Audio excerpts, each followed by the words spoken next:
Hello, chat. It's been far too long. Way too long, actually. I've been gone. I've been gone for like a while. I've been busy with a bunch of work stuff. It's been a lot of. I don't want to work anymore. I don't want to work anymore. I'm sick and tired of this stupid project. I'm so tired of it. There's nothing inherently wrong with this project. It's just the fact that there's so much to do that nobody else can do, that they should have gotten someone to do a long time ago that shouldn't have been me. That makes it very, very difficult for me to do anything. It ends up being that a lot of my role in these things is mostly about trying to figure out what the hell is going on and then trying to go forward with it. And so that's why I've been gone for a very long time. Also because my wife and I went on like a little date, which is good. I like spending time with her, and I will always drop stream for her. So just want to be like, but welcome back to the stream. It's been, I don't know, it's been like a week.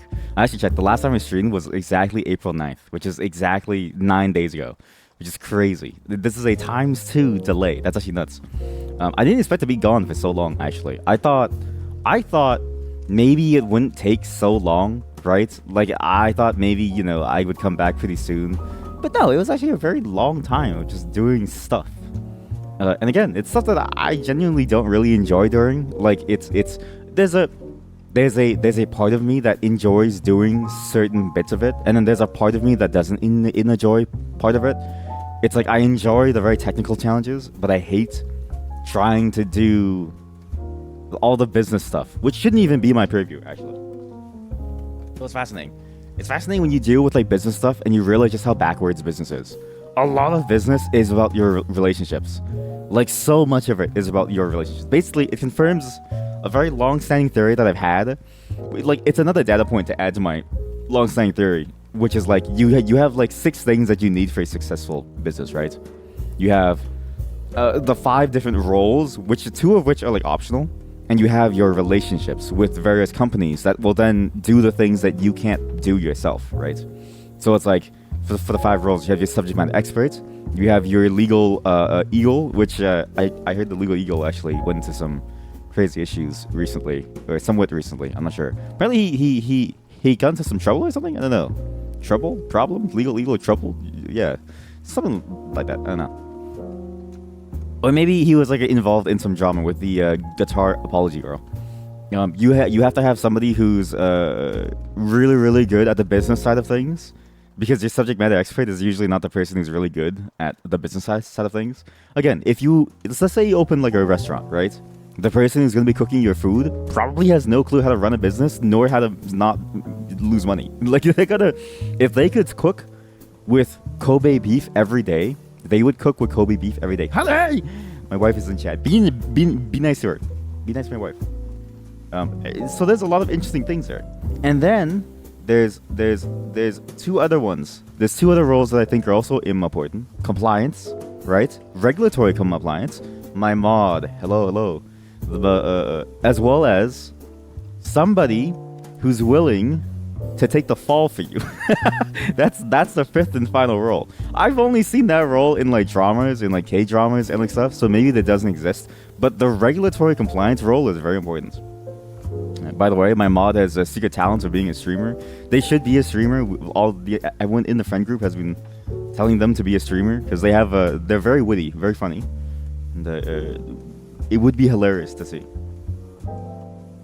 The 6th and final thing that you need to run a successful business is a good relationship with different businesses. Okay, listen, this past week has shown me that if I had no good relationships with any businesses anywhere, none of this would have even like been close to being able to be finished, right? It would have costed us like twice as much, easily.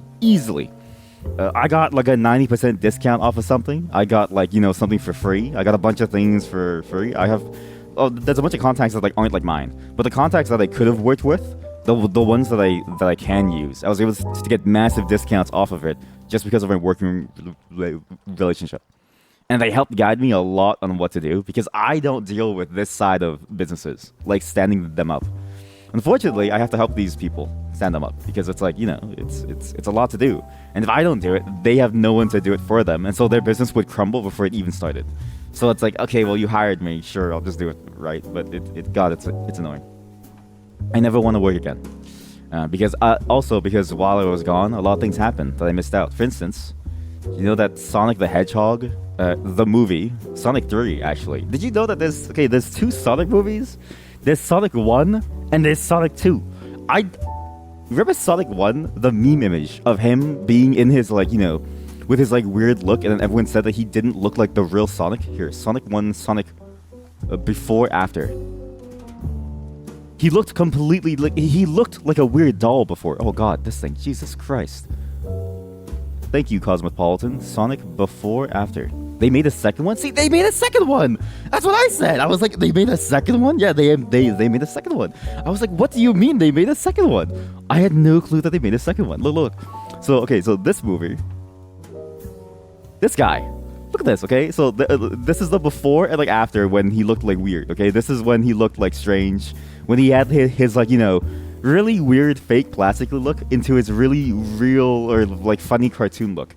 And I thought that was it. This was the only thing that I knew about Sonic. Then apparently they made a Sonic 2, okay, which came out in 2022. It has a 96% rating on Rotten Tomatoes. Not, by the way, not critic rating. The critics hated it. Critics said it was a 65%. But all the people who loved watching it, 96%. And it had Idris Elba. I don't know what. It had Jim Carrey as Dr. Eggman and Idris Elba. I don't understand. Okay? Idris Elba has been in every single game thing that I've seen in a very long while. He's been in a lot of different game related stuff, right? He's even been in ads for gold that I've been getting on Twitch. I get ads involving Idris Elba trying to sell me gold, bars of gold. Sonic 3 is being made, and there's apparently a rumor or something that Keanu Reeves is going to be a part of Sonic 3 as Shadow. So he's going to be this guy. He's going to be this guy. He's going to be this guy. Oh god, I just can't believe it. He's gonna be here. He's gonna be this guy. Because this is Sonic lore, right? No one really knows Sonic lore. Nobody knows Sonic lore because why would you want to know Sonic lore? There's no need for you to know Sonic lore. He's gonna be Sonic's both his best friend and his biggest enemy or something. Apparently, I don't know the lore of a Shadow. Apparently, he's now Sonic's friend. And but he used to be Sonic's enemy. Or maybe he still is Sonic's enemy. I'm not sure. Because Knuckles used to be Sonic's enemy, and now he's his friend, apparently. Which is weird. So I don't know if he's, actually the evil person anymore. But anyways, this is going to be Keanu Reeves.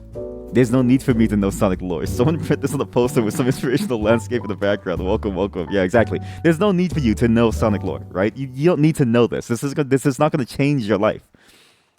But Shadow is one of the series' most popular characters and was named one of the greatest video game characters by the Guinness World Records in 2011. Straight from the Wikipedia page, this is who Keanu Reeves is going to be voicing. All right, this happened while I was gone, so I think when I don't stream, the world gets a little worse every day. All right, I think me streaming is single-handedly keeping all the bad stuff at bay. My stream is like a word, chat. It's like a word, keeping all the craziness. You're far into the, distant lands. Instead, the moment that I stop streaming, all this happens. Keanu Reeves, Sonic 3. Again, also pretty funny if you think about it. Idris Elba, Keanu Reeves, which game were they in? Cyberpunk. Which movie are they going to be in? Sonic 3. Cyberpunk and Sonic 3. Who knows?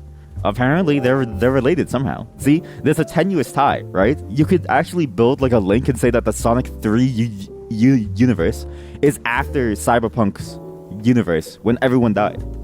Just recently on VR Chat, you had this guy in Shadow the Hedgehog avatar walk up and speak in a Shadow AI voice. You made sure to stay away. No, you see, you should have interacted with them, right? That was your chance to get on Shadow's good graces. Because the moment that they break out of the simulation, they're gonna build a Shadow mecha, and you are gonna be the first one that they spare. Now, you're just another target for them. Another thing that happened while I was gone, there's this really interesting creator named Accursed Farms, or aka Ross Scott.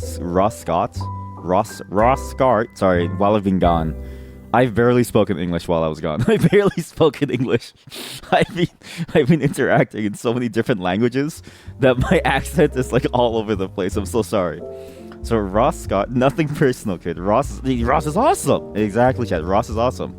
Has a whole website and stuff. Does it? Sorry, Ross. Let me just remove the vomit and stuff. Sorry. I think Ross deserves a bit more, space here. He does some pretty cool stuff. He makes a lot of funny videos. His most famous one is Freeman's Mind. So if you know his channel, you scroll down, you see him do Freeman's Mind and stuff. It's basically like a Half-Life 2. Imagine if you were the internal mind, like the internal dialogue of Gordon Freeman in all of Half-Life 1 and Half-Life 2. He also has a very fun series that I like to see called Ross's Game Dungeon, where he plays like really old like games, and the way he narrates and his like writing, it's not like the craziest or the best, but it's just fascinating. It's very, very fascinating. You never got into Freeman's Mind stuff, but you love the Game Dungeon. That was me too. I found him from the Game Dungeon, and then I slowly got into the Freeman's Mind stuff. I don't know how I got into it. I just like the idea of like you hearing the internal monologue of like a crazy scientist who's trying to RoboCop, trying to kill a bunch of aliens, right? He's also while I was gone, by the way, this is while I wasn't streaming, he also started this. Stop killing games. He sometimes posts a video about games that like die, like The Crew and stuff, or like other Ubisoft games. It's mostly Ubisoft games. Yo, welcome, brother. Yeah. It's mostly Ubisoft games that like die, that are like the perpetually online games. He then started this whole campaign to stop killing games, and apparently it's gotten huge. Like it's actually like kind of massive actually. So if you just search "stop killing games," there's actually a lot of like results. Okay, well if you don't misspell it, maybe it's good. So you got so Asmongold saw it. A bunch of these people saw it. I don't know who these people are, but Asmongold saw it. Asmongold saw it. Listen, as long as Asmongold saw it, you don't really need anything else, right? That's all you really need to like have is Asmongold. Once Asmongold like does his signal boost to his audience, you're gonna get the wildest fan base who's probably also extremely toxic, but also B, you're gonna get a lot of eyes on it, and boys are working. So yeah, hopefully this actually does the work. There's actually a lot of online games that like died that I really wish it didn't die, that I really would have still enjoyed playing. Like if I could get Terra as like a single player game or something, or as like a local co-op game, it'd be sick. Or if I could get like, I don't know, like the Darkspore game. Darkspore, which is a fantastic game, which died pretty bad. Oh no, there goes all my windows. Which was a fantastic game that died. It was a Spore Diablo game. So you could build your character using body parts, but it was played like a Diablo game. It was good. No joke, it actually had the same swapping mechanic as Genshin Impact. I'm not even kidding you. It was Genshin Impact before Genshin Impact. And yet it died. I was kind of sad, so it's gone now. So yeah, hopefully this does pick up. If you want to see it, he has a whole video talking about it. I actually watched this last night. I was watching this as well as a video on parasociality last night while I was finishing up some work. I hate work. Chat, I don't want to work anymore. I want to be free from work. It's why I'm here, actually. It's why I did all of this. He has his way of saying something outrageous in the video, then go, but more on that later. And he actually gets back to it later and has some satisfying conclusion. Yes, that's his thing, right? He starts storylines, and he finishes the storylines. He's unlike me. He actually remembers what he was talking about 5 minutes ago. Like, if you asked me what I was saying like 2 minutes ago, I couldn't even tell you. I've noticed that that's like the power of people who like do like scripted content. When you do scripted content, you can refer back to your script. When you're live, you need to have a good memory. The problem is that I have memory loss, so it's like I'll never be good at remembering what I say. So I need to finish topics immediately. But yeah, I've missed this back and forth. I really missed this back and forth on streaming. I've been gone for too long, and I have a couple of things to show you today. Actually, a couple of fun things, as well as a new game that recently came out that I've been looking forward to for a very long time. First, an image. I know what you're gonna say. You're gonna be like, oh god, another image? Oh boy. So I did like a stream alert thing, which was like an image I posted on Twitter on the YouTube community. And for some reason, while I was searching for like stock images of zombie hands, I found this. I don't know why she's fondling her own breasts. I don't know why. This is supposed to be a zombie, by the way. I searched up zombie hand and it gave me this on a stock image site. Why would a zombie fondle herself? I don't know why this is here, but this is not the main thing that I wanted to show you. I just wanted to show you this before I forget because I'm not gonna remember. Horny French zombie. Is that actually French? Oh my god, it is. Wait. That's actually French. Wait. That's actually the French flag. Flag. Oh no, I lost all my windows.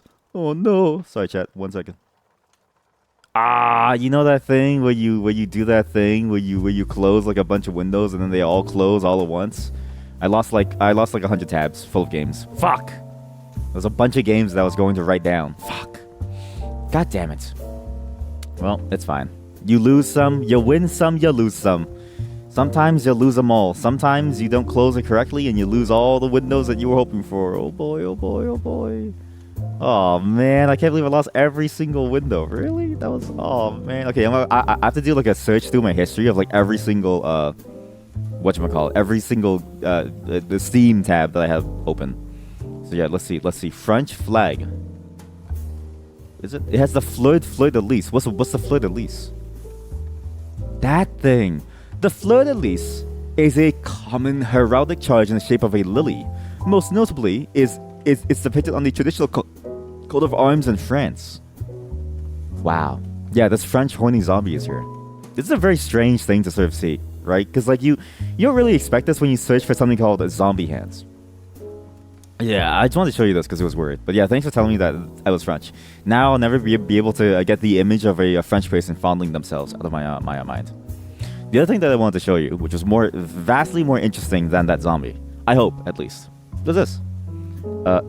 Okay, I need to get rid of the vomit. I do need to deal with the vomit properly, alright? This is the Alice 3 design doc. So I have no... This is not mine. This is not my game design doc. If you don't know Alice, here, let me search up Alice for you.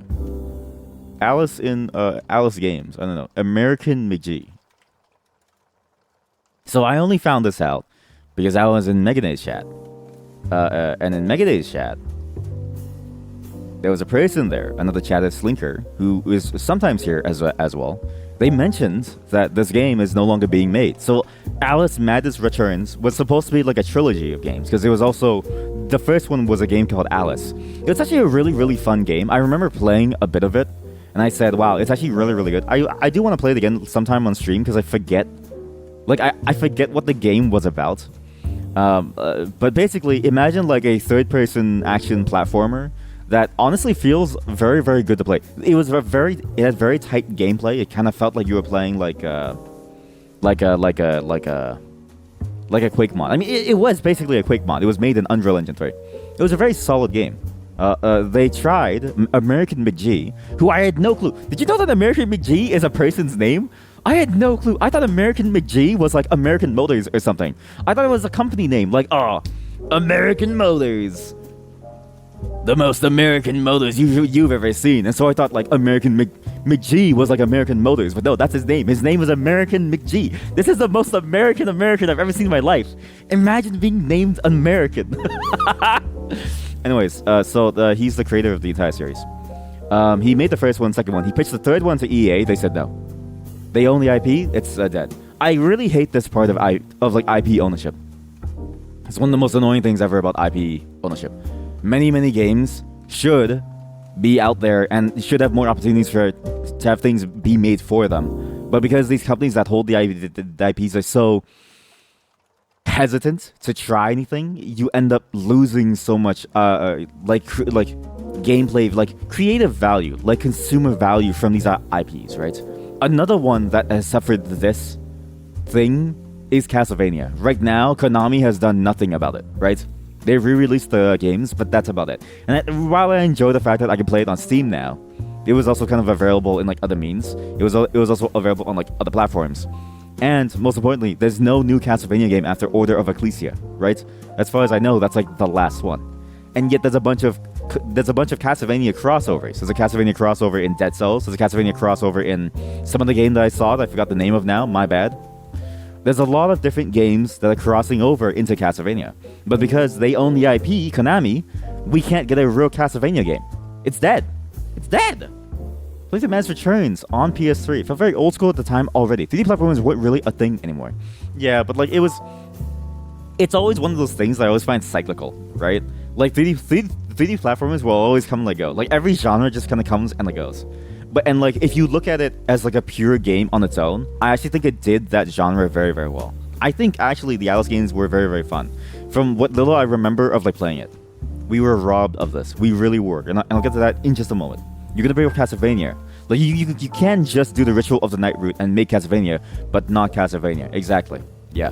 Like sure, Bloodstain is there, but it's like you miss out on the coolest part, which is Dracula. You need to tie it back to the story of Dracula. Like what happens after 1999, right? Aria of Sorrow, Dawn of Sorrow. What happens in 2077 when Dracula comes back and it's cyberpunk? Imagine a cyberpunk Dracula. Like there's so many different possibilities that they ruined it. They ruined it. But yeah, they also ruined American McGee's Alice. So the third one died. EA robbed us of this completely. We were robbed of this for real on cap. No god. And they had a whole game pitch for it. They actually pitched the entire game, but because they own the IP, EA, and they say no, we don't get the game. So instead, American McGee. It's crazy that I can't believe that's a real person's name. American. If you walk up to the guy, and you say hello, right? You say, "Hey, American." What if he wasn't American? What if he was Canadian or something, right? And you walk up to him and you're like, "Hello, American. How are you doing today?" It's like, what do you mean? But yeah, so American posted this on their Patreon and said, "Hey, here's the game pitch." So now we get to go together through this because I didn't even take a look at this. I was like, I have to talk about this because this is crazy. It all ties together, right? Killing like the whole stop killing games thing from Scott Ross. What's his name? Ross. Accursed Farms. The whole Castlevania thing that I went on a tirade about last time when we played Castlevania on the Eclipse, as well as this now. So many different examples of like why it sucks that this happens, and whenever it does happen, we lose so much, value. Like as like a consumer, we lose so much potential value. Not value in terms of like monetary value, but value in terms of enjoyment, right? We'll never get a game with a Dracula. We'll never get a game about a girl fighting her own demons. That sounds like a very odd thing. Why are there tentacles? Wait, why are there tentacles? Wait, why are there tentacles? Chat, why are there tentacles? I've seen this before. If you just screenshot this and you just had this, you would be none the wiser. Oh no. Okay, maybe that's why they said, okay, no, American, no, we're not gonna do it, American, no. Anyways, this is the design doc for American McGee's Alice 3. I don't take any credit for it. Obviously, it's not my game. I don't make this game, so I can't take credit for it. But if you think that this is my game, I'm gonna dissuade you now. This is not my game. There's apparently 2 studios that are going to help work on it. So he's the game designer, and he was going to work with Mysterious Studios as well as Virtuous Studios, which is not, I don't know why they call themselves Virtuous Studios, but basically they both wanted to help on making this game. Going to the Wikipedia page, yes, he has a double name. You're not sure if it makes it better though. Yeah. Sorry, his double name is James. But like, I'm gonna call the guy American. If I ever see him IRL, I'm gonna be like, "Hello, American. How are you?" Now this is all spoilers, okay? Spoiler and the content warnings, and it's gonna go through everything. However, I'm not gonna read anything. I refuse to read too much. We're just gonna read like the major points that it tries to go into, and then we're gonna examine what they would have like had for the game, and we're gonna lament the loss of this game. Okay. But again, if you are curious about information about the games, you never played it, and you want to play it for yourself, you want spoilers, well, look away now. Okay. It was also apparently subject to change. But that's not gonna matter anymore. It's not subject to change anymore. Anyways, making Alice Asylum a reality. The story so far. How do you make a PDF view like one page at a time? I feel like a boomer. I feel like a genuine boomer. Oh, aha! Wait, this isn't. Oh no. Oh no. Back. Okay. We can't, but at least you get full screen, okay? At least you get full screen. Making Alice Asylum a reality. The story so far. American McGee's Alice video game series has a legion of dedicated fans worldwide. The pain in my heart. It hurts so much. I miss the girl named Alice. I actually forget the story why she's there. You know what's funny is the only thing that I remember about the Alice like series of books and like stuff that has stuck with me the longest is a Newgrounds game. It's a Newgrounds game. Sorry, American McG. Apparently your game didn't stick into my corpus more than a Newgrounds game. Sorry. But that Newgrounds game was really, really good. It was a very good point and click. American McGee's Alice 2000 and Alice Madness Returns released to international critical and commercial success. Which is crazy, okay? Think about this. Commercial success alone should be enough for a studio to say, alright, go. Right? Even if you make $1 more, that's kind of worth it. It's not like you're taking, development resources away, because American McGee found his own studios to help make this that were not a part of EA's team originally. So these teams, he just found them. They wouldn't have impacted any other EA project. But they don't want $1. They want $1 million bajillion dollars, which is stupid because that's never gonna happen. Fans of series have been asking for a new installment of the franchise ever since. With present video game rights currently caught in a stalemate at EA Games, and the key stakeholders reluctant to help fund or sanction movement of the new game, American McGee and a small team of artists, designers, and writers have put their time and efforts into creating the potential third game concept outlined entirely in this document. And I love how he says this. He directly calls out EA. He says, "It is caught in a stalemate at EA Games, and with key stakeholders reluctant to help." The key word reluctant is very good because that word puts the ball back into their park. It's basically saying, hey, you're the one who's not willing to do anything about this. I want to do something about it, but you don't want to do anything about it. You lazy fuck. Brings you back to that old Jim Sterling quote. It's not enough to make money, you have to make all the money. That's exactly it, right? They want to make all the money. If you can't put a battle pass into this shit and you can't make it a seasonal game, they're not gonna make the money. They're not gonna make the game. They have to make billions of dollars. It doesn't work to make just a profit. You need to make money. Loads of money. This design Bible. Sorry, I just had to respond to something. Sorry, that's why there was a weird pause there. Design Bible was created in an effort to spur new investment opportunities, help greenlight the potential development of a new AAA Alice game, create a new experience for the fans of Alice to enjoy through this document for free. For free. This potential new game experience is titled Alice Asylum. This creative journey would not have been possible without the support, help, and love shown by Alice's fans. Which, I mean, it still won't be. Like, it's dead in the water. So, unfortunate.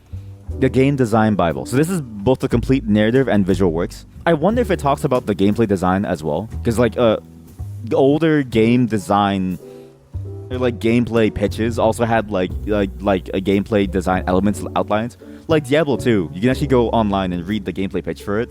Has all the gameplay stuff, has all the design stuff. It was like way after the prototype stage when they knew that they wanted to make it like a real-time game. So, the snail. Wait, what's the lore about the snail? Is there some lore about snails? Oh god.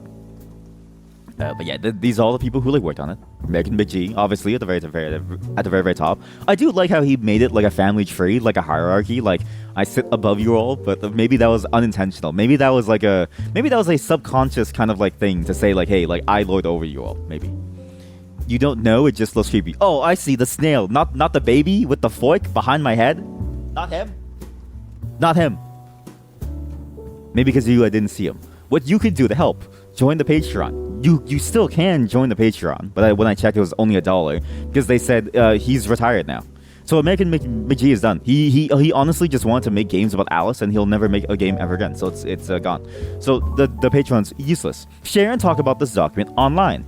Well, there's no point because the project is now dead. So I don't even know if he possibly can do anything. But you should follow American McGee if he ever comes back online. But he did hint at the idea of like maybe he'll disconnect and go offline. And so maybe this is his like woodsman arc, right? Every human being has a woodsman arc in their lifetime. You have a moment in your life when you think, oh, I'm going to live in the woods. That's where I belong, in the woods. I believe this is his time. And I can't believe that EA as a company has driven somebody to go into the woods. It's fascinating. Also, I didn't realize this was 400 pages. 400 pages? Jesus Christ. We might be here for a while, Chad. We may be here for a while. Let's read the introduction by American McGee. Welcome to the introduction page for Alice Asylum, the highly anticipated third game in the Alice series by American McGee. An individual, by the way, not a company, unlike what his name would imply. It is not like American Motors. No, the guy's name is just American. That's still crazy to me. Was the entire game design and story you, I think? I hope so. Yeah, I mean, that's true. Yeah, 400 pages. It has to be. You can believe. Can you believe? There's no belief. EA is all about money. If they don't see money, it's not what. Maybe I can pitch them. Wait, what if I sent them the same game pitch, but I added like a single slide for like battle passes? Do you think it would pass? Asylum continues the story of the main character, Alice, as she embarks on a journey towards psychological healing in her twisted and dark version of Wonderland. What the fuck is the story about? As fans of the series are aware, the Alice games have always been known for the unique and visually stunning interpretation of Lewis Carroll's beloved classic. Right, because it's a Lewis Carroll book. Maybe we'll read it one day on stream, because I think it's public domain now. I think Lewis Carroll died a long time ago, and so all this stuff is public domain, as well as their exploration of mature themes such as mental illness and childhood trauma. Alice Asylum is no exception, delving even deeper into these themes as Alice confronts her own demons and struggles to reintegrate herself with her lost inner child. However, the journey to bring Alice Asylum to life has been just as challenging as Alice's journey in the games. Despite a passionate fan base and critical acclaim for the previous games, securing funding and support for the development of Alice Asylum has been a difficult road. Was this in the initial pitch to EA? Like, this takes balls. This takes a lot of balls. I have heard that, like, he was pitching the game multiple times. Like, it took a lot of multiple tries to try to get this to like work. At least by like going through the posts that he had on like Patreon, right? So maybe this was his final push, and he was so annoyed that he put this in, and was like, I'm trying very hard here, and you're all being awful to me. Let's read episode 1. Can you imagine? We just go all the way to the very... What if I just pause it here? We table it here, we read through every Lewis Carroll book, then we come back to this after. We play all the first 2 games, and then we come back to this afterwards, as like a full trilogy. No, we do this first, and then we work in reverse, alright? We do a little time travel, chat. That's a dinner? No worries. Have a good meal. Have a good meal that's been funded by, not this game, because this game is dead now. You want to know something crazy about EA, chat, actually? This is a thing about EA's history that you never really hear about, because EA nowadays is known as, like, the big bad. Ubisoft kind of fell due to the same way. But EA was the answer to Atari. So Atari back then was kind of like what indie studios are now. It was like it was kind of like an amalgamation of indie developers. But Atari at some point basically said, okay, well, we don't want game designers to put their names on like stuff. We want people to know that this is an Atari game. So when Atari made their games, their game designers weren't even allowed to say this game was designed by whoever. The whole tradition of putting your name on your game, no joke, started at EA. So way before EA got really, really bad, way before it was taken over by, business suits, it was a studio that was primarily about providing a space for game designers to make games that they want to make. And it was about allowing them to put their stamp onto their work and allowing them to be their creative selves. The problem is that, like with anything, business eventually takes over. Atari, I'm sure at some point in the beginning apparently was that, from what I read. But then over time it became a business suit. And then EA started, and then it became a business suit place. Ubisoft was very similar to that too, actually. Ubisoft very early on had a lot of creativity in them. In fact, I mean, they literally made the Splinter Cell games, the Prince of Persia series. They made a lot of really cool game series. And then they became who they are today, business. All great studios fall to the same thing. And it's so sad that these large studios have sucked up so much IP and yet changed their DNA so as to make these IPs useless. So just keep that in mind when you see this, and you sort of like wonder, okay, like why did this person like even go with EA in the first place? It's because EA was the place to be if you wanted to be a creative person early on in its life cycle. Again, Alice 1 was made in like 2000, I believe, like literally 2000, or if not the like 90 something, right? It was a very, very early year game. And at that time, you didn't really have many choices for like funding as an indie developer. You had very little, actually. I mean, Unreal Engine 3 licenses alone cost a lot of money, chat. Like, it's like $500,000. It used to be $500,000 per CD. Like something stupid. It used to be like a stupid amount of money. So I mean, they had no choice. But even at the time, they would have trusted EA because at the time, that's what EA presented itself as. And then the business came in. That's why we're here today. But we're excited now, so that after years of hard work and determination, we are finally making progress on bringing Alice Asylum to fruition. Ooh. That aged well. We believe that the game will not only be a thrilling and visually stunning experience for fans of the series, but also an important and thought-provoking exploration of the human mind and the healing process. The design Bible contains all the art, narrative, and design put together by our pre-production team to outline, in full, the vision for Alice Asylum. The efforts have been made possible by our insane children, Patreon supporters. Listen, you can't go wrong with something that's designed around madness, right? It's such an interesting concept, madness. You can go anywhere with it. Like, you can go anywhere with it in a story sense. You can go anywhere with it in a game design sense. You can go anywhere with it in a visual sense as well. You can like throw paint at a wall and be like, that's madness, and it'll look fine because it is madness. It's perfect. And then you can't go wrong when you fundraise too, because then it's like, you know how like VTubers have their own thing. Like Matari Can, she has her momos. You have your insane children. I would have maybe said the committed or something. I don't know. Without whom we could not have brought any of this to life. These efforts started in September of 2017. 2017! And a team of 6 artists and designers have contributed nearly 20,000 hours of effort towards creating the content contained in this book. In this book, along with a potential development proposal from Shanghai-based game development studio Virtuous Games, we used to attract and secure the necessary funding and publishing support to make Asylum a reality. We thank our fans for the continued support. Oh my god, there's so much reading. I'm going to continue on. I can't read too much. I listen, chat, reading a long time is hard because we have a lot of reading to do today too. I'll get into why, but there's a lot of things that we're going to be doing today in terms of gameplay too. We're not just doing this. The pitch. Questions to answer for fans, financiers, and potential development partners. That is such a good way of saying it.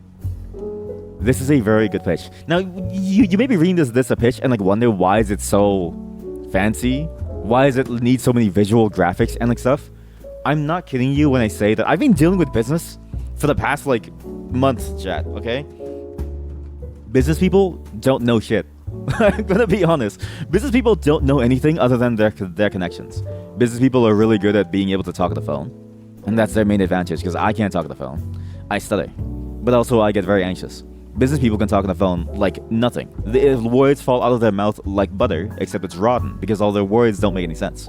So to sway a business person, what you need to do is make things look pretty. You need to present a package that looks enticing to their eyes. No joke, that's why it looks like this. Because the people that you interact with don't know how to make things. They rely on you to make things because they have no skill of their own. And when you talk to them, you realize that all they care about is how good it looks and what numbers they can get from their legal team. That's it. Nothing else matters. This is the ultimate rule of business. If you cannot convince them on the numbers, it will not survive. That's why it looks like this.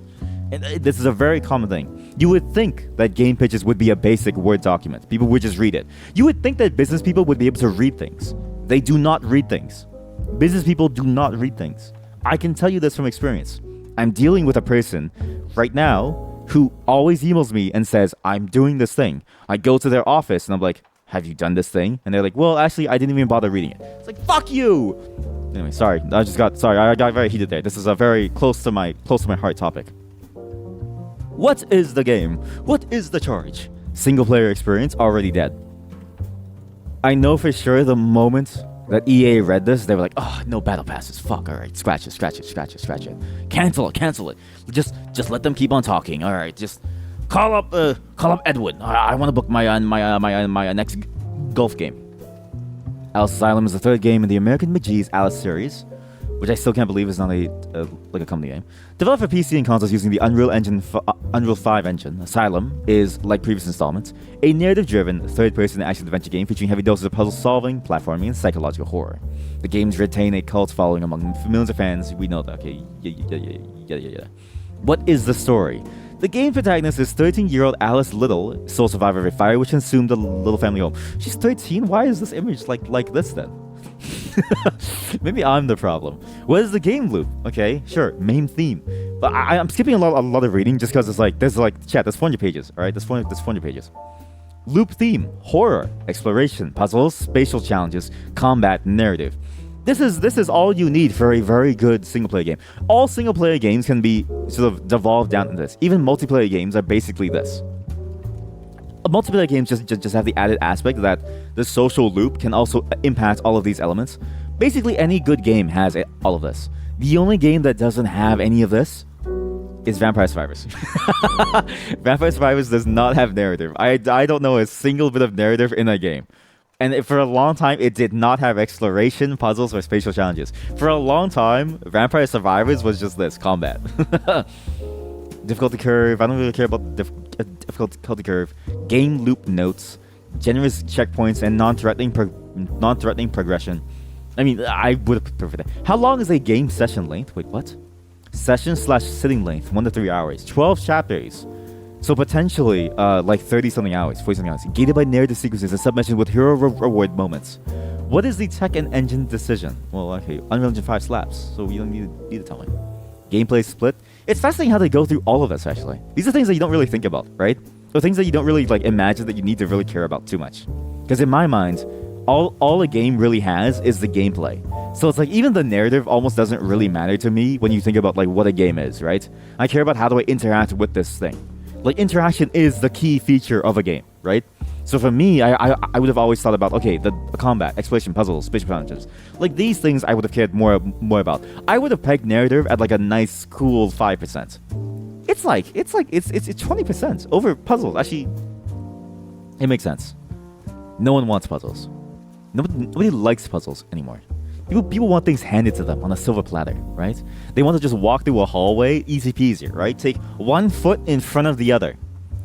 Well, sometimes your foot has to step on a tile and the ceiling has to start falling down and gates have to close, and you need to figure out how to solve the math question scribbled on the wall by a skeleton that was there before they got crushed to open the door. Yeah, it's fascinating that they do the split. I actually just wouldn't have thought about it. So 30% exploration, which it makes sense considering what the game is about. And exploration is like an interactive gameplay element. I think it's actually one of the most important gameplay elements in any game. That's very, very understated, if only because it's very hard to do well and it can only work once. Like it's like playing Breath of the Wild, right? You can only really explore the game once. And once you explore the game, that gameplay element is gone forever. So while at first you see this open vast land, at the beginning of the game, it's like, wow, possibilities. By the end of the game, it's like, fuck, I really wish I had the cars from Tears of the Kingdom to make this faster. That's usually how it goes. Combat, I thought I would have pegged at like a much higher amount. Combat, usually is like the core gameplay element. And combat can be sort of like abstracted into like, okay, combat in terms of like, say, like a chess game, for instance, is like moving your like pieces. Or combat in a puzzle game, which is when you're fighting against the rules to try to figure out what's like going on. Like you can abstract combat in like many ways, but I always thought this thing would have been at least 50, 60 for every game pitch. I didn't realize that they would break it down like this, and I wonder how game pitches are like now. I've only ever seen older game pitches which don't even have this like stuff. I've never seen like a modern day game pitch, and I wonder if they do the exact same things. What are the puzzle outlines? You have kinetic puzzles, sensory puzzles, mind-bending puzzles. Mind-bending puzzles. Solve using creative thinking in non-Euclidean environments and spaces. God, that sounds so sick. Look, you go into a thing and boom, there's a tentacles. Was the initial art direction? Slightly stylized in warped geometry, dreamlike reality, nightmare horror, trippy surrealism, intricate and considered details plus symbolism. Ideal target for the Alice Asylum art direction. The vision statement. Alice's art direction is intended to be timeless. This is a big reason Alice games are still revered and praised today in their art style. That is true. If you've ever seen like a screenshot of the game, it still feels like it fits in like a modern day like setting for anything that you do. Like the art still carries itself so well. It's because it's stylized, but not stylized to a time period, right? It's not like you look at it and you say, oh, Renaissance painting. You look at it and you say, oh, that's the Alice game. Like it's the Alice game. It's a very, very iconic look. The art direction design process was short and sweet in Madness Returns. After short experimentation with the available tech, decision and visual language were locked in early during the development process. We did not lean into hyper-realism or photorealistic styles, which can age over time. Yeah, it looked very nice. It looked very, very nice, yeah. And I actually really enjoyed this statement. They don't lean into hyper-realism. No matter how hyper-realistic you can get, it's just the limit of what's possible today, right? Modern Warfare 3 right now, or 2, whichever one's the latest one, looks really, really real. Looks really, really realistic. In 2 years' time, it'll look old as shit. Cyberpunk 2077 looked really, really real, even on the highest like ray tracing overdrive that melts your graphics card.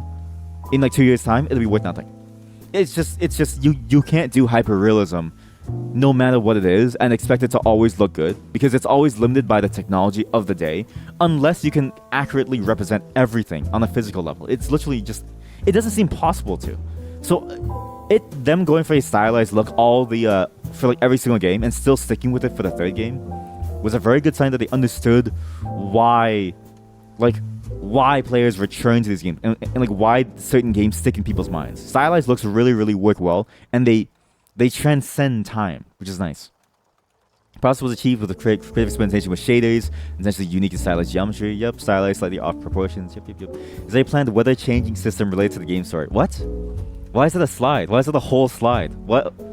Why do you need a whole slide to talk about weather? What is with? I want to sit in on a game pitch one day. I want to sit in on an EA game pitch. I want to see what kind of like business suit sits in on these. They probably have never played a game, and they're probably like, oh yeah, is there weather? Can day turn into night? It's like, who cares? What? Is there any DLC planned? Do we consider an official mod system? Ooh, DLC is possible and encouraged. Oh yeah, they have to figure out, right? They have to pitch this somehow. It's like a business suit. Seasonal content. Seasonal content in a single player game? Mechanics and game design fundamentals. Here's the fun part. Here we go. Alice Little, the player avatar. Is this a natural render actually from the game, or is this just a concept? A heroine over 20 years in the making. Heroine. Wait. Why do we use the same word for the drug as we do for women heroes? Alice has always been considered a versatile and adaptable video game lead character by our previous two outings in Wonderland. She's portrayed as a capable, fierce, curious, and willing main protagonist. However, in the game design approach for Alice Asylum, some notable differences in Alice's character and appearance will be apparent from the outset. Oh, this is just appearances. I don't care about appearances. Whereas Alice appears as a young woman of around 18 to 20 years old in previous 2 games, Alice is now curiously younger at the start of Alice Asylum. She now appears to be around 13 years old. Well, it's not that I don't care about her look, but I thought, I would have thought game design fundamentals would have been like, okay, what is the game design? Like, how do you play the game versus who the character is? I thought this would have been in the art section. So it's not that I don't care, it's that I've been jebaited. I've been jebaited by the section. But I do like her character design. Maybe I shouldn't say that because she's now 13. So I don't like her character design. See, oh yeah, this thing too. I actually really enjoy this. I really enjoy whenever artists have to make this like sheet of like how they're supposed to look, how they're supposed to behave, and how they're supposed to like react. It's like a reference sheet for all the different emotions and like stuff. SpongeBob has this too. Basically every show has this, but SpongeBob is probably the easiest one to find because Nickelodeon released that. Every other show, it's kind of hard to find those. But you find these and it's really cool. Anime has a bunch of these. Usually, almost always, they release it as like part of the show's extra stuff at the beginning of like the first season. So you get to see all of these like concepts and like stuff, as well as all their movement styles. Nice. Why is it still loading? Load. Wow, that's a lot of actions. Holy shit. Run, jump, spin, wall climbing, sneaking cycle, tightrope, walking away, waiting cycle. Ledge grab, pull up. See, again, this reminds me of that thing that I read once on like Twitter, where it was like, this artist made a model and they sold the model, and then they just made they just made like consistent money from it, and yet the people who like made the games and like added more on top of it could only sell their game for like a fraction of the price of the model. And yet you see how much work goes into trying to make all of this like mesh together. Like, you see how much work goes into bringing these things to life, right? There's a lot of work that you need to think about that you don't even begin to even like glimpse. You see the final result and you go, oh, that's like nice. But you don't realize that every single frame has to be decided on. Like, every keyframe has to be decided on at some point. This is a lot of work. It reminds you kind of had a crush on Alice from the second game. Good thing you said the second game. Good thing you said nice cover.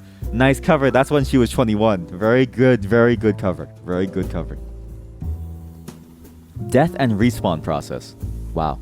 She explodes into butterflies.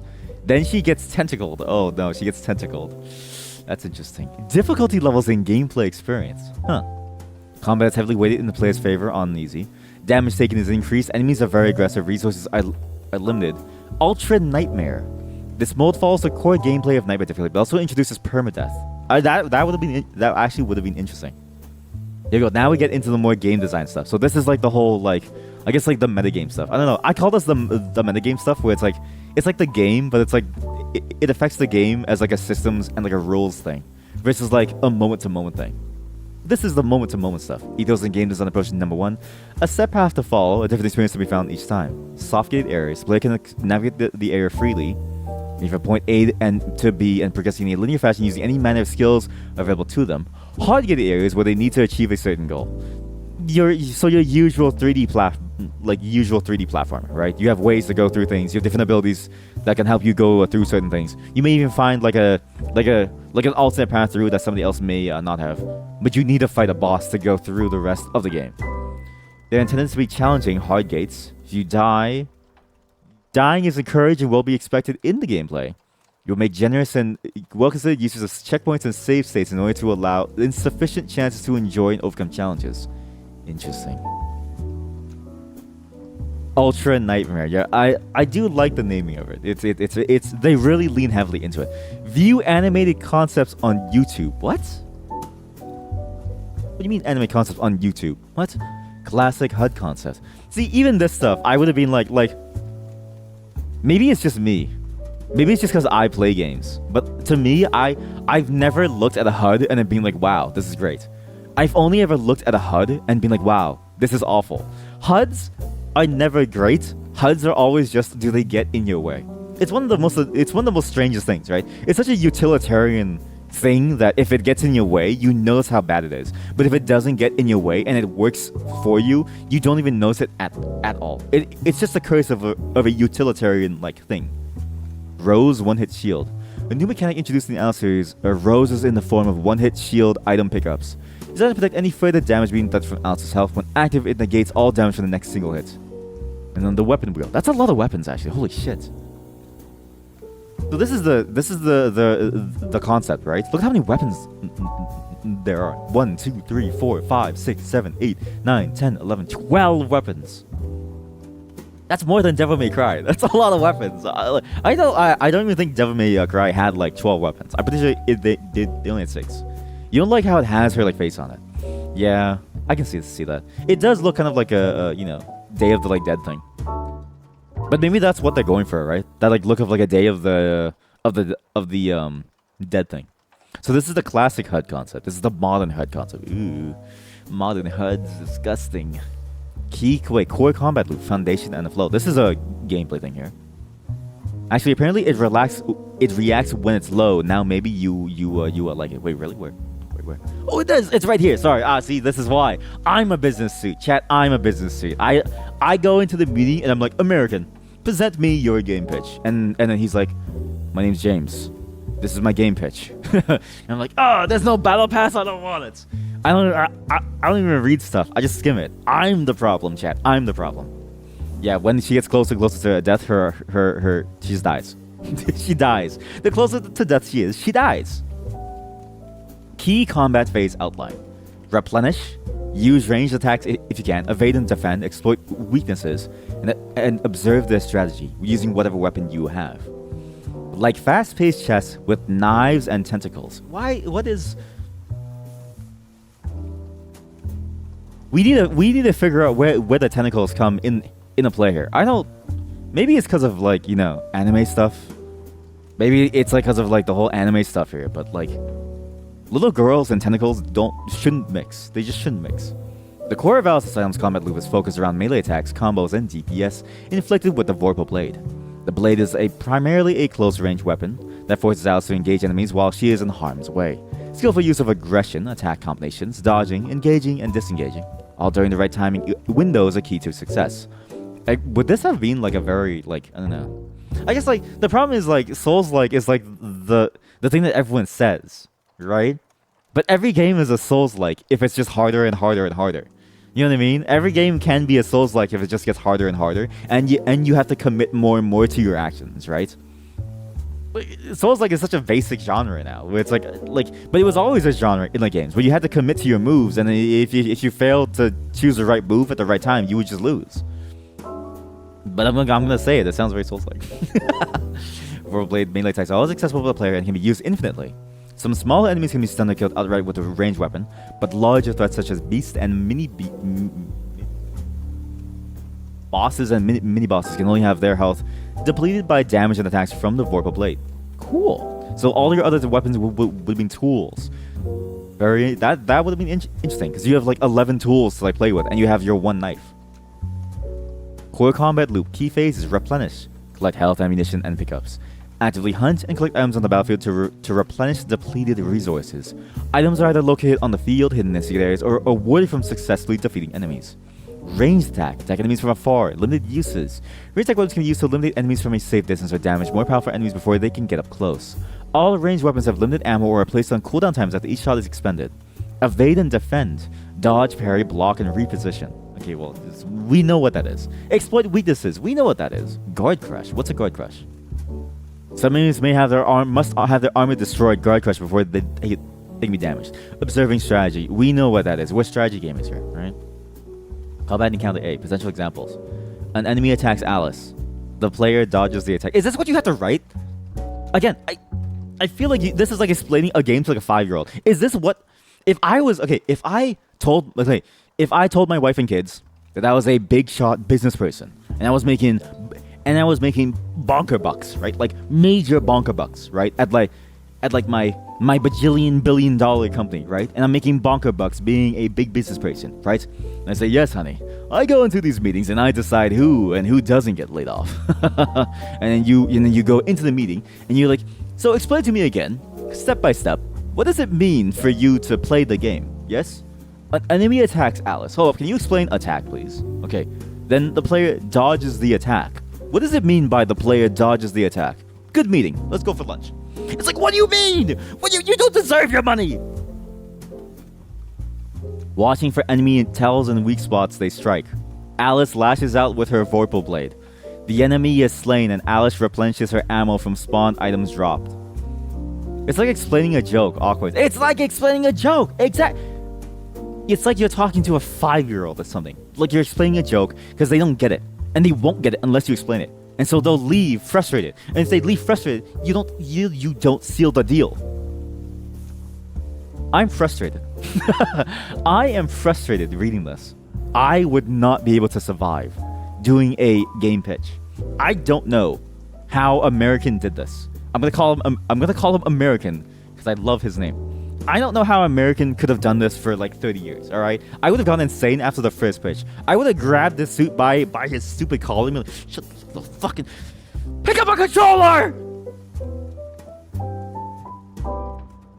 Enemy behaviors, patterns, and attacks. Enemy threat tiers, design notes. Threat tiers, tier 1 NPCs, world residents. Okay, peons, father class enemies, captain, mid-tier. Enemy attacks, design notes, melee, corrupt, swarm, ranged. Holy shit, they had a lot. I can't read these, by the way, because the text is too small. Guard crush, flying, summoner, tactical. There's a lot of different enemy types. This game would have been like massive, actually. This game actually would have been very complex, especially if you had to deal with these enemies all together. You know what I mean? It would have been insane. Is American though?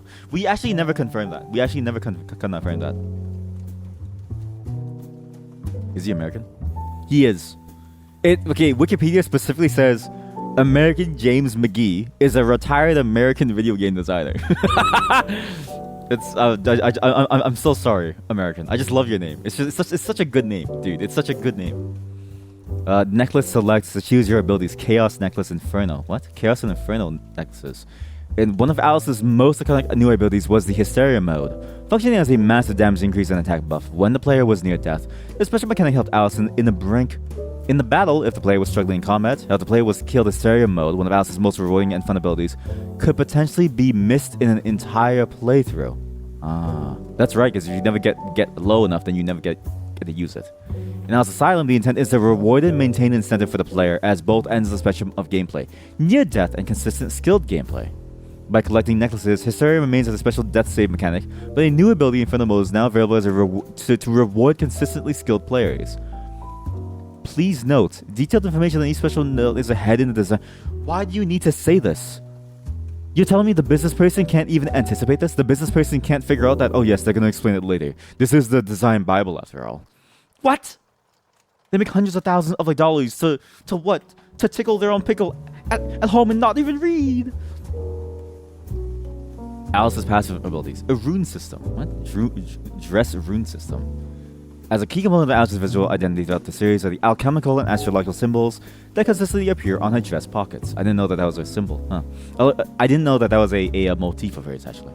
In previous games, these glyphs would serve as symbolism to enhance the narrative, or purely for aesthetic purposes.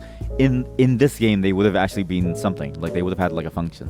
That you would locate a secret area, you would get the stuff, you would fight enemies and then get the stuff, and you would get different effects from it. Cool. Secret area gates, so the game has secret areas, different ability concepts that you would get from killing certain enemies. So if you kill the flame demon, you would get the sulfur, which is an AoE knockdown explosion. Or if you killed the crone, you get a poison. You'd spit on someone. Lithium, airborne mobility increase. This actually would have been so sick. This actually would have been so sick. There's even abilities that like change how you platform and like explore too, which is, I mean, that's a staple, right? But I've always said that, like, you know, the Metroidvania concept would work really well in like a 3D style if only some game could do it well. And thinking back on it, like, what is a 3D platformer and like what is Alice? Basically a 3D Metroidvania, kind of, basically. It's more linear, obviously, but it has all the same gameplay elements. And to see them put so much effort into all these different things, like, look, Statue of Death, Taurus, Sun, the Health Regen, Enhanced Parry, and like a Stubborn Guard. The art enhanced aim down sight. It would have been so sick. And then they ruined it. They threw it away. They threw it away. The complete narrative and gameplay experience of Alice Asylum. You know, it's a really cool image too. I actually really enjoyed this image. Maybe I shouldn't say that. I enjoy the image, not the character. Darkness, shadows. But this is when the gameplay begins. Oh, like it's actually like taking you through it. So you would go through these cutscenes, and you would go into the tutorial zone. You play as a 13-year-old frightened Alice. Cutscene playing, and then you would go through these areas. God. No, I don't think we're gonna be able to go through the entire thing because we're only on page like 62, and there's 400 pages. So let's just skim it now and just see sort of like what the gameplay flow would have been like. And let me just give my closing thoughts here. I'm very sad that this never came to fruition. Because looking at the gameplay elements and the gameplay design elements of like what they said, and seeing how much effort they put into sort of guiding you through it, and seeing how much effort that they put into the various content in this game, like fully designed out ahead of time, it's crazy to me that they thought this game wouldn't have been a banger. I think this game would have been an absolute banger, and all it needed was just to be made and just release. Especially now, I think this is like the age of this type of game. And if anything, it really solidifies the fact, and this, both my personal theory as well as one that's often touted on the line by the people, that business suits don't know anything. They only got to where they were because they're really good at doing business, which is talking to people. They're really good at talking to people. That's it. But if you show a business suit like where gold is, they'll say, "Oh, it's too expensive to drive out there." Instead, mine this, pick up that shit from the farm and burn it. We need methane. Absolutely disastrous. I'm so sad. It would have been so sick. And then it's not even just like the visual design, right? It's all the gameplay elements too, as this thing struggles to load. Sorry for flashbang. Sorry for flashbang you. I'm so sad. That's all gone. And the crazy part is, again, we'll never be able to see it because EA owns the rights. And they've said no. There's a very high chance that they'll never be able to. They'll never come back to this concept. Even if they do, they won't even use the same game pitch. There's a very good chance that if they ever do come back, it'll be an entirely different team, which is the stupidest thing I've ever seen, like big studios do. I don't understand why large game companies do this when they bring in somebody entirely new to like take over a game design, not knowing that so much of what they knew and so much of what they had in mind for the game is locked to the people who work in those studios. It's a very business-minded mindset where they believe that they can just replace people at any given moment and everybody is interchangeable, when that's not true. Everybody brings their own special talents to the table. Everyone brings their own special self that allows them to have these ideas in the first place. It's not good enough to just replace an entire studio to try and make these things happen. But that's what would happen if they came back to this. There's no way that American comes like back. Flashbang. Sorry, I'm so sorry about the flashbang. I don't know why PDFs don't load. Like, I have the entire file downloaded. You would think it would just pull the entire thing down. Like, look at these levels. Look at all these levels. So nice. So cool. And look at all these enemy designs. Like, just imagine. That's so sick. And even look at how complex this like enemy is. Why is it so complex? RNG determines the shape and attack patterns for each of the body parts and mutations. So every time you face this like enemy, it's like a whole different like pattern of attack. You just need to learn based on the look of it. It would have been so cool. So cool. Oh no, another game studio only. A dead IP. Yep. That's exactly it. That's why you gotta go to Roscott's Stop Killing Games site. Petition. Get this all done. It's not exactly the same thing. It doesn't really bother with IPs. They're mostly about the whole. But you buy a game that's online only. The online service shut down. You no longer own the game because you only own a license. But it's a similar enough concept that I think is worth it to think about. It's worth it to sign up for. Because we lose out on great games like this every time these things happen. Whether a service shuts down or whether a business suit says, "Oh, I'm gonna go play golf. I don't care about hobby horses." This is what we lose, chat. We lose the possibilities. Let's just enjoy this. Let's just look at this. God. And even just think about the amount of work that goes into preparing this PDF. This is a lot of work preparing this entire presentation. Please load. My eyes are dying. Please load. But because of like all of this, in spite of all of the effort, they still said no. That's impressively bad. I think the market actually would have supported it very, very well too.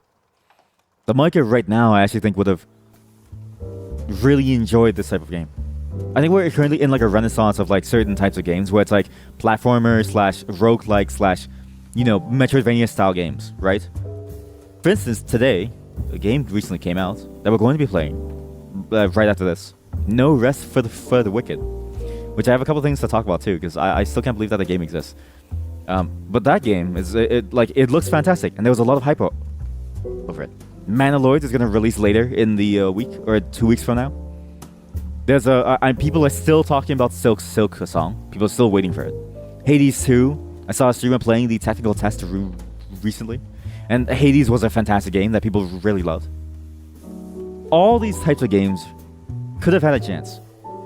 This game would have been a banger. I just feel like the business suits were too short-sighted to see that. Even Ubisoft, a company well known for their dislike of taking risks, even took a risk and made the new Prince of Persia game, which was fantastic, from what I've heard. But the demo was really good, and I still want to play it. We're going to play it at some point. I mean, Alan Wake 2 came out of nowhere. Great, apparently. Your favorite game, Steambot Chronicles, is also in the hands of Atlas. I can't believe you said that. Wait, really? No. Because I'm pretty sure I have. Oh wait, no, sorry. I was thinking of a different game. Well, I don't care about Steambot Chronicles. But if you care, then I'll read this. I'm just kidding. I thought Steambot Chronicles was another game, which was about steampunk robots, which I think is literally called Steampunk Robots or something. I don't know. Your favorite game, Steambot Chronicles, is also in the hands of Atlas. They won't do anything with it, but also won't give the IP to the people who made the first game. We're doing the sequel until they got laid off. Yeah, see? That's so weird to me, right? They won't extract value from it. They don't really care about it. They just hang on to it in the hopes of being able to sell it for $5 later down the line. When it could do so much more, like going out there, right? And honestly, looking at the images of Steambot Chronicles, it actually does look really cool.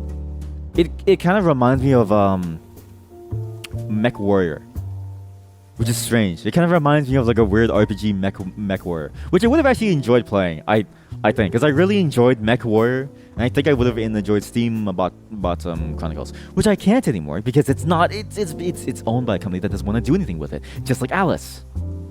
God, get flashbanged. Again, if you want to check this out yourself, there's a whole giant design doc. I think we got through the meat and like bones about like the core gameplay elements, and now we just get to see like each and every enemy design as well, which again is like really cool, and also the visual design as well, which is also still really cool, but we just don't have time to go through it all. It's 400 pages. We don't have time, but you should go through it and like languish. Is it languish? Lament the loss of our possible new game series to start on this channel. I'm still gonna go back and play the first and like second games, but just knowing what we like lost and knowing that we can never play it ever again, damn, that sucks a lot. Thank you, American McG, for your sacrifice. You tried your hardest for us, but you failed for us. I'm just kidding. You didn't fail. Also, sorry. I forgot. I hate PDFs. The fact that they download to your system, so I can't post the like link. Let me find the link for you all. American McG, Patreon.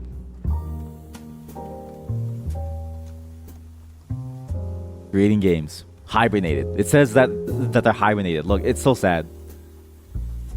American McG. Creating games. Hibernated. There you go. Go to this link on their Patreon. I'll post their Patreon because I think maybe if you want to support them, then you can too. But yeah, you just go in, download it, and check it out yourself. The entire 400-page PDF. So sad. So sad. Steambot Chronicles. It's about diesel punk robots, but you ride them. Okay, but like, when you say that you ride them, could you also mean that you can like walk around too? So, because I did see an image of like an NPC just walking around too. It does actually look really fun. Steampunk Chronicles. Yeah, Steampunk Chronicles. Yeah, that's pretty cool actually. I do want to try this game out at some point because it does look very, very interesting. So thanks for showing me this. But also, why would you show me a dead game that we'll never be able to see a sequel to? Because it's gone forever now. Again, I still can't believe that these companies just don't want to do anything with these games. Like, it seems like it's such a waste of a slot. You know what I mean? Like waste of a creative thing. When they could have done something with it. Sorry, it's still loading. I'm trying to see at the very end of the presentation what's like there. When they could have done something with it, and like people could have still enjoyed it. It's sad when a lot of this stuff is like when making things for people who like are genuine fans of it is trumped by a business need, right? Obviously, business comes before everything in the sense of like you need money to survive, right? But they don't necessarily need money to survive. Like it's Atlas. They have bonkers bucks. EA has bonkers bucks. It's not loading. They don't need more money. Just like let the studio make their thing. Anyone remember Oni? Was it the Onimusha? Where it was like a Devil May Cry almost, where you're like a samurai? No. Oh, Bungie's game. Yes. Okay, that's also another game. This game, I'm sad that this game is just gone. I don't know why it's gone. So this game was an absolute banger. Here, let me show you all, chat. This game, I was actually gonna play this on stream at some point, but then I was like, I heard that the game's controls did not age well, and there are no mods for this game. So everyone's forgotten about the game. This game is also now dead in the water. It's been dead in the water since forever. But I thought the IP was fantastic, and I thought the IP would have worked very, very well if only they stuck with it. This is back when Bungie did a lot of weird experimental stuff.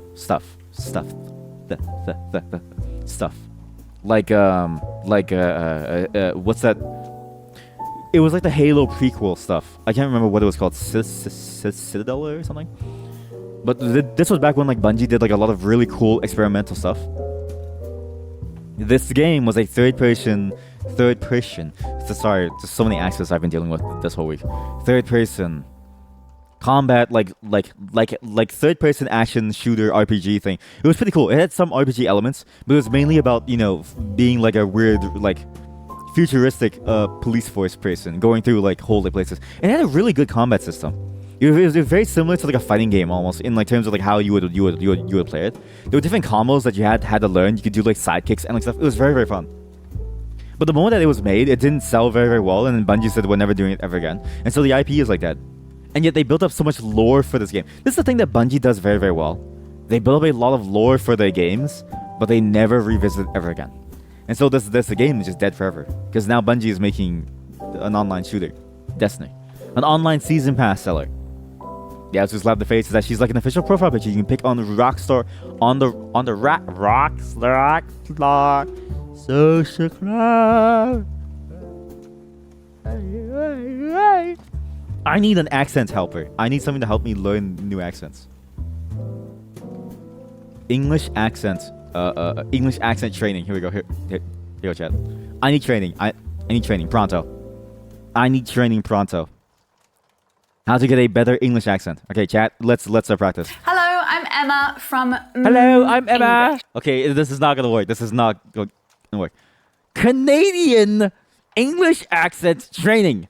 Wake up, babe. New accent. Just how to speak like a Canadian. Okay, which one do you think is good, chat? We need to learn. CBC. I love CBC. Learning about the Canadian accent. This is one person's experience. Okay. Broadcasting, for example. What percentage of your viewers watch your videos? No, like, just People. What did he just say? But I can see everyone's penis. Why did he just say that? Why did I skip to that exact frame? I skipped to that exact segment of the video where he said, I can see everyone's penis. It's like, what? Man, listen, my accent's been all over the place. I need to learn the Canadian accent. In Canadian slang, words and phrases you must know. Chad, let's learn some slang and phrases. Hello everyone, welcome Hi. to my channel. I'm Hello, Katarina and this is Marshall. I'm an English teacher from Canada and I make English She is a true-blooded Canadian. You can hear it in her voice. lessons Do Scottish? No. Listen, I'm not gonna take someone else's accent. I have to do a Canadian accent. That's my accent. If I do somebody else's accent, I'm gonna get canceled, chat. on my YouTube channel. Okay, if cool. you're Continue. interested in How do I improving pronounce things? Canadian slang words that you Why might is your introduction hear, so long? 2. Canadian tuxedo. Canadian tuxedo. So What's this? usually What? a tuxedo is a very formal. Washroom. 3. Washroom. What In is this? Canadian English, the room in your house that has a These are just words. I want the accent. Canuck. No, I know about these words. I know about tuxedos, washrooms, Canucks, pop. I know what. Wait, okay. Do you not call it pop? What do you call your bathrooms or your washrooms? Do you call it bathrooms? Because I've heard bathrooms. It says words and phrases. Fuck. You're right. I'm stupid. Hi everyone, it's me. Here's mine is A. Oh, here we go. Number one. Sorry, it was so throw loud. out the Sorry. end of pretty much any sentence. It doesn't add to the end of the sentence. This okay? No, that is a joke video. That is a joke video. We don't put a at the end of everything. That's a joke video. God. To be Canadian, you pronounce bag as big and about as a boot. That's a joke thing. Well, it's not a joke thing. It is actually true. Sometimes you like hear me say it by like accent. It's actually you do sometimes hear me say it with like an accent sometimes, and you do hear it sometimes. It is true, but that's like more like rural, like you're deep into Canadian culture, or like you're like a deep Canadian, like you're not. I'm a city-born Canadian, where it's not really Canadian. You're more like if you're born in a city in Canada, you sound like your city. You don't sound Canadian. That's why my accent's all over the place today, because I've got so many accents. You say bathroom, but you're a foreign speaker, so take that for what you will. Well, that's what I need, right? What do the foreigners say? Deep's Canadian. Is that something like the deep state? Is that something like the deep state? Can you imagine? This is the deep state, the deep Canada. Here. Canadian, the Arctic. Walking. 360. We'll do a 360 video about walking.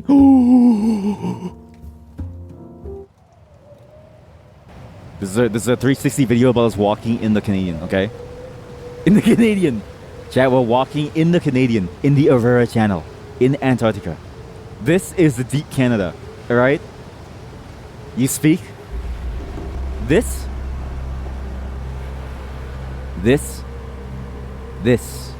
is where the deep Canadians live. The deep Canadian states that they don't want you to know about. This is Canada's darkest, dirtiest secret.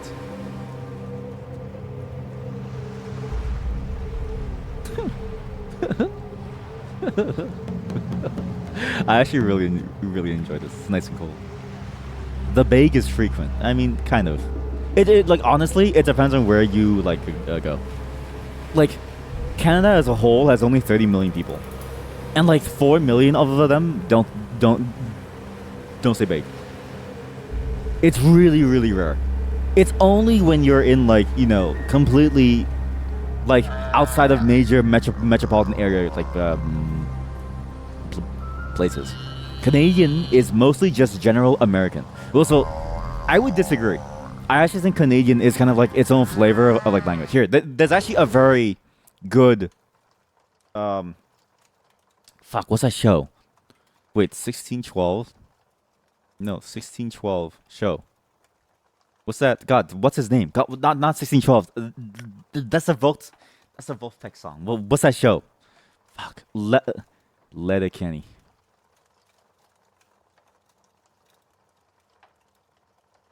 Hey, I ever tell you guys about the first Easter? It was a long time. Wait, no, okay. This one, Cold Open. This is a good representation of what is the Canadian. You have to watch this video, but that's basically, this is a representation of the Canadian accent. You know, almost every Canadian you know says bake. You get the feeling it's quite frequent. So that's what I said, right?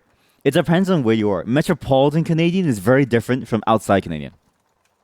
But honestly, bake is surprisingly rare. It's a very rare accent. It's a. You have to be very deep in like the Canadian wilderness to like say that. Basically, you have to be. It's like you have to be from Thunder Bay to use the word bake, right? To say bake, you know what I mean? Like a bake video, but I really enjoy it. But yeah, the Canadian accent is very rare. It also actually changes regionally. You actually may just know a lot of people who like happen to be from a particular region. No joke. I think the most travelers from Canada that you'll see that actually like go around, or like the most people that like go online the most, is from metropolitan areas and also Prince Edward Island or Nova Scotia.